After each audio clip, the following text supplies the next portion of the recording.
Salah satunya adalah batu hitam atau BlackRock. Dia aja mengelola lebih dari 10 triliun dolar. Crazy. Satu perusahaan, karyawannya mungkin nggak lebih dari 100 ribu. 16 sisanya mengelola 50 triliun dolar.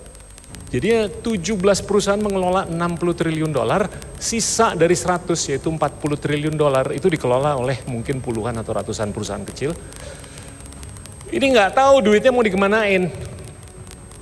Di Jepang suku bunga minus, di Uni Eropa suku bunga minus. Kalau saya jadi pengelola dana di Eropa atau di Jepang, saya akan garuk-garuk kepala. Ini duit gue harus gue kemanain nih. Bahasa canggihnya, ini duit harus didemokratisasikan kemana? Harus dicurahkan kemana? Nah, gimana nih? Kalau kalian mau ke perusahaan di Indonesia, harus begging-begging kan? Ke saya, Wowi atau Helmi aja harus begging-begging.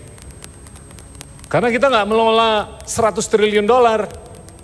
Ya ada lah, tapi nggak sampai segitu.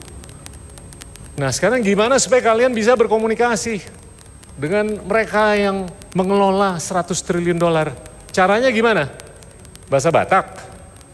Bahasa Jawa? Bahasa Sunda? Ayo, bahasa apa? Ya, mungkin bahasa Inggris, atau bahasa Mandarin, bahasa internasional. Seringkali kita tuh mengkotak-kotakkan diri kita sendiri. Kalau ada satu atau dua orang ngomong, wah lu perlu lo menguasai bahasa Inggris atau bahasa Mandarin. Ah lu gak nasionalis, pale lu bau menyan. Nasionalisme itu termasuk kapasitas seseorang untuk bisa menginternasionalisasikan nasionalisme kita. Kalau kita nggak bisa menginternasionalisasikan nasionalisme kita, itu bukan nasionalisme yang murni. Iya kan? Iya nggak? Halo? Halo? Oh. Kayak Freddie Mercury aja.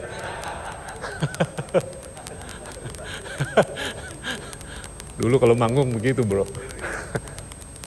Coba dipikirin. Di sini siapa yang menguasai bahasa asing? Cuman 1, 2, 3, 4, 5. Mulai malam ini, les. Hah?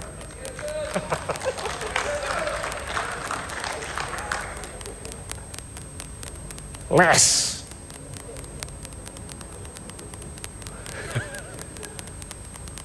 Kalau enggak, good luck nyari duit. Duit itu adanya di luar sekarang.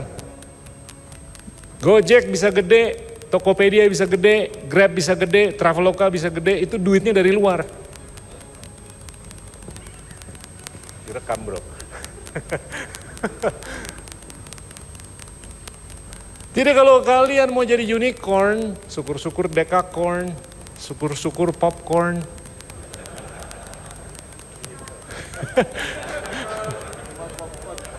Belajar bahasa asing. Karena yang mengelola duit yang paling gede ini adanya di luar. Nah ini low hanging fruit. Kalau saya mau bikin startup, saya akan mikir gimana supaya 280 juta manusia itu bisa ngomong Inggris. Bisa ngomong Mandarin, Prancis, Spanyol, belakangan lah. Mungkin kedengaran romantis, tapi nggak selaku Mandarin atau Inggris, iya kan? Nah, nih tadi yang ngomong mengenai pariwisata. Wisata internasional sebelum COVID yang datang ke Indonesia itu 15 juta. Tahu nggak di Thailand berapa wisata internasional? 40 juta. Tahu nggak Singapura, Malaysia berapa masing-masing? 22 sampai 25 juta. Kok Indonesia cuma 15 juta? Terakhir saya cek, jumlah pulau di Indonesia kayaknya lebih banyak daripada di Singapura. Iya kan? Nggak tahu, ada yang mau challenge?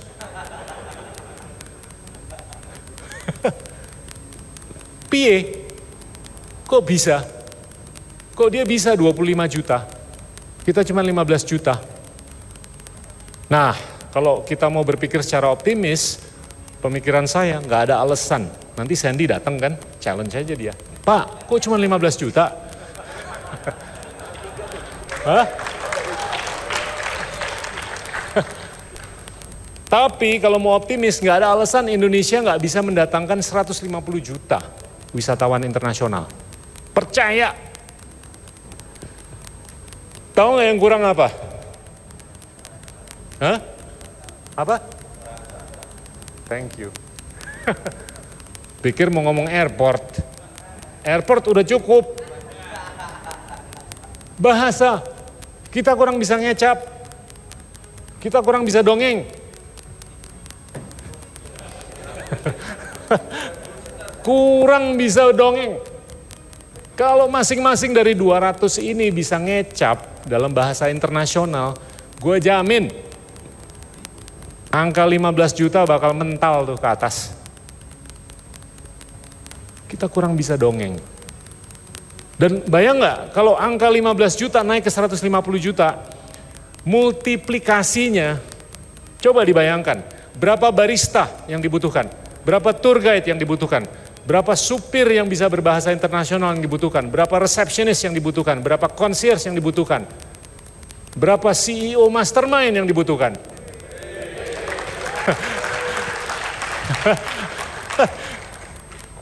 Coba, kalau saya hitung, sekarang jumlah tenaga kerja yang ada di UMKM atau mikro UMKM itu 125 juta, ya kan? Gak ada alasan itu gak bisa berkembang ke 180 juta. Tiba-tiba GDP per kapita kita akan meningkat. Karena pemasukan akan meningkat, kesejahteraan akan meningkat, penerimaan pajak akan meningkat. Tiba-tiba status internasional Indonesia itu berubah. Nah, to end the story, Indonesia sebagai negara Islam atau Muslim terbesar di dunia yang kental dengan moderasi, kental dengan kebersamaan, kental dengan kerukunan, bukan nggak mungkin untuk berperan dalam pengedepanan sains dan teknologi. Dan bukan nggak mungkin salah satu atau beberapa dari peserta sini, nggak Kristen, nggak Islam, nggak Hindu, Buddha, apapun, untuk menang Nobel, untuk menang Oscar, untuk menang Grammy. Nah, saya selalu tuh ngomong mengenai 2045. Gimana sih supaya kita tuh udah bisa menang 10 Nobel, 10 Grammy, 10 Oscar, 10 Tony, 10 apapun yang merupakan metrik yang bisa memberikan pengakuan bahwa kita ini eksis secara internasional. Terima kasih. Wassalamualaikum warahmatullahi wabarakatuh.